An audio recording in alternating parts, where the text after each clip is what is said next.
Assalamualaikum warahmatullahi wabarakatuh. Di sini saya Putri Adilia Zahro dari kelas 11 MIPA 1 absen 22 ingin membacakan cerpen yang berjudul tentang Corona membunuh manusia bukan kemanusiaan oleh Dul Halim.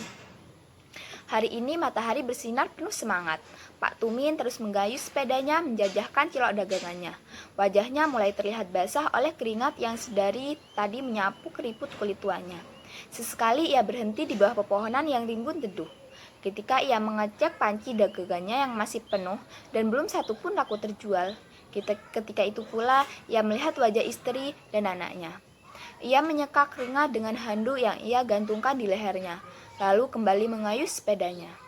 Desa demi desa ia singgahi. Setiap desa terlihat sama, karena berdiri posko-posko COVID-19 di setiap pembatasannya. Mengingat memang sedang marak dan merebaknya virus yang berhasil mengguncang dunia akhir-akhir ini, pada setiap pintu masuk desa, orang-orang yang baru diwajibkan melapor dan bahkan bisa berujung larangan masuk. Hal ini mengherankan, karena setiap warga desanya yang merantau di kota-kota besar justru diperbolehkan masuk meskipun mendapat gelar dadakan sebagai ODP, yaitu orang dalam pengawasan.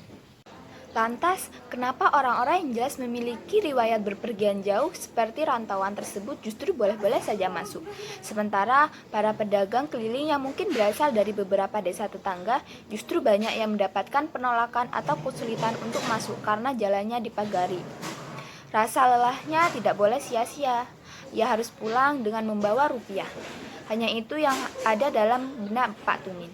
Tapi sayang, raga rentannya justru tak sepaham dengan inginannya. Kakinya mulai lelah mengayuh. Ia berhenti di sebuah warung kopi kecil di pinggir jalan. "Punten bu, ngiring cali." "Mangga pak." Perutnya yang belum terisi dari pagi sedikit memprotes keberadaannya. Ia bingung, mengingat belum sepeser pun uang yang ia dapat.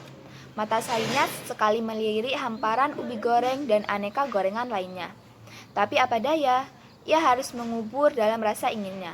Melihat gelagat Pak Tumin seperti itu, si ibu pemilik warung tersebut mengerti dan merasa riba. "Pak, silahkan ambil saja."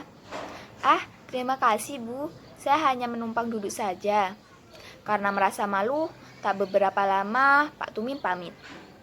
"Ibu, terima kasih." "Tunggu dulu pak, ini saya ada sebungkus beberapa gorengan untuk bapak."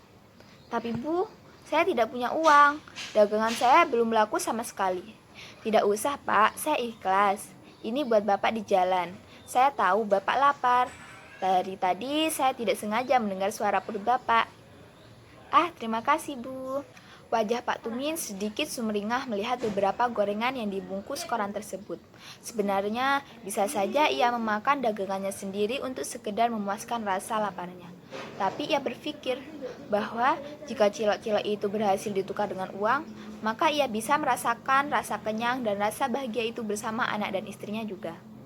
Tak jauh kemudian, ia berhenti untuk menyantap gorengan pemberian tadi. Ternyata di dunia ini masih ada orang-orang yang baik, pikirnya. Ia kembali menyetedarkan sepedanya, lalu duduk di pinggir batu jalan. Ia membuka bungkusan itu. Terlihat ada 5 buah gorengan yang sudah dingin. Ia melahap 1 buah gorengan ubi sambil membaca tulisan yang ada di dalam koran pembungkus tersebut. Bergetar hatinya membaca buah pena seorang Gusmus. Benar memang, dengan adanya virus ini, kesombongan manusia menunduk. Semua orang sibuk bukan hanya dengan dirinya sendiri, tapi untuk dirinya sendiri. Beberapa waktu lalu tersiar kabar ada jenazah yang tidak diterima di desanya. Jenazah dan beberapa petugas dilempari dengan batu atau apapun itu. Miris memang. Di saat seperti ini, kemanusiaan seharusnya menjadi tangan Tuhan, bukan hakim kemanusiaan. Pak Tumin sampai-sampai tak sadar bahwa 1 gorengan ubi sudah habis dilahapnya. Ia hendak mengambil lagi gorengannya, tapi ia ingat anak istrinya yang di rumah. Ia kembali merapikan gorengan tersebut agar ia bawa pulang untuk anak dan istrinya. Lalu ia bergegas kembali menggayuh sepedanya mengingat hari sudah menjelang sore. Kayuhan sepedanya mengantarkan pada desa berikutnya. Di posko COVID-19 perbatasan suatu desa. "Tetot, tetot, tetot. Kesini dulu pak, bapak orang desa sini." "Oh bukan A, Saya hanya ingin menjajahkan cilok ke desa ini. Oh, kalau begitu, ya maaf ya Pak. Sekarang kan lagi darurat virus corona. Jadi sebagai antisipasi setiap orang yang bukan warga sini harus diperiksa atau bahkan dilarang masuk. Iya, saya paham benar situasi saat ini. Tapi saya mau jualan. Ya maklumlah, saya orang kecil yang makan atau tidaknya itu ditentukan dari seberapa keras saya menutup hari ini. Hari ini saya sudah keliling beberapa desa dan sama sekali tidak ada yang beli. Karena semua juga menutup pintu masuk desa terutama untuk orang-orang yang bukan bermukim di desa tersebut. Jadi barangkali saya bisa menjemput rezeki Allah di desa ini. Iya, saya paham. Tapi ini bentuk pencegahan penularan penyakit agar warga desa kami nyaman, aman, kokoh, dan terpercaya. Haha, jadah, sugan semen. Ya sudah, begini saja Pak. Bapak saya periksa dulu sebagai bentuk laporan orang yang masuk desa. Angga, silahkan duduk. Batuk Bapak. Stop Pak. Menurut buku yang saya baca, salah satu gejala penyakit ini adalah batuk. Jadi sudah cukup, Bapak tidak perlu melapor. Sebaiknya Bapak jualan di desa lain saja. Maaf Pak, kami tidak ambil resiko. Tapi saya sehat-sehat saja, Iya, tapi kan ada beberapa orang positif corona tanpa gejala juga. Sudahlah Pak, tolong hargai kami. Kami tidak mau kecolongan. Kan kita tidak tahu Bapak membawa virus itu atau tidak. Nah, kalau ada yang sampai meninggal gara-gara kecerobohan kami, desa ini juga yang repot. Waduh, kalau begini caranya, pedagang kayak saya tidak bisa makan setiap hari. Di rumah, anak dan istri saya menunggu saya pulang membawa beberapa rupiah untuk bertahan hidup.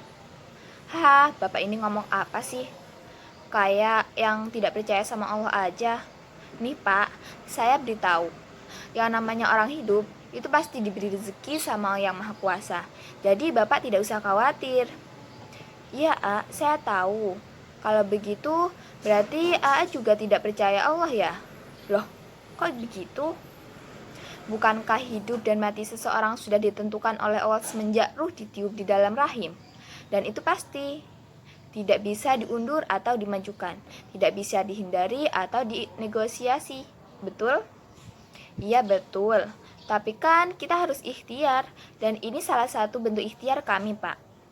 Kalau begitu, berjualan di sini juga salah satu bentuk ikhtiar saya untuk menjemput rezeki Allah, Pak.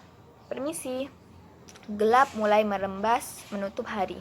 Hanya 15.000 yang tersimpan di sakunya. Sesampainya di rumah, Assalamualaikum. Waalaikumsalam, Pak. Kok sampai Isa baru pulang? Iya, Bu. Tadi ke masjid dulu. Oh, bagaimana Pak? Dapat berapa? Ini Bu, hanya 15.000. Ini pun dibeli Ustadz Somad di masjid tadi. Alhamdulillah Pak, kebetulan beras sudah mau habis. Bisa untuk beli beras sedapatnya saja. Pak, Bu, kuota Irfan habis. Irfan mau ngerjain tugas Pak. Sekarang serba online. Si istri menatap uangnya. Tapi ia tahu betul ada yang lebih berharga dari uang tersebut, yaitu kebaikan untuk anaknya, termasuk pendidikannya. Ya sudah, ini beli kuota sana, tapi hanya segini uangnya nak. Iya Bu, ini sudah cukup. Sang istri tersenyum menatap suaminya.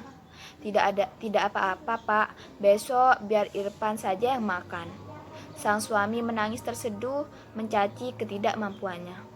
Pak, insya Allah ada rezeki untuk besok. Selesai. Nah, amanat yang bisa kita ambil dari perilaku Pak Tumin, yaitu kita harus menjadi orang yang bekerja keras, bertanggung jawab, dan berjuang untuk meraih keinginannya. Begitupun dengan sikap masyarakat, sebaiknya kita harus memiliki rasa kasih sayang, saling tolong-menolong, dan harus mempedulikan orang lain. Jadi, intinya, kita sebagai masyarakat harus memiliki sikap kemanusiaan. Sekian dari saya. Apabila ada salah kata, mohon maaf. Terima kasih. Wassalamualaikum warahmatullahi wabarakatuh.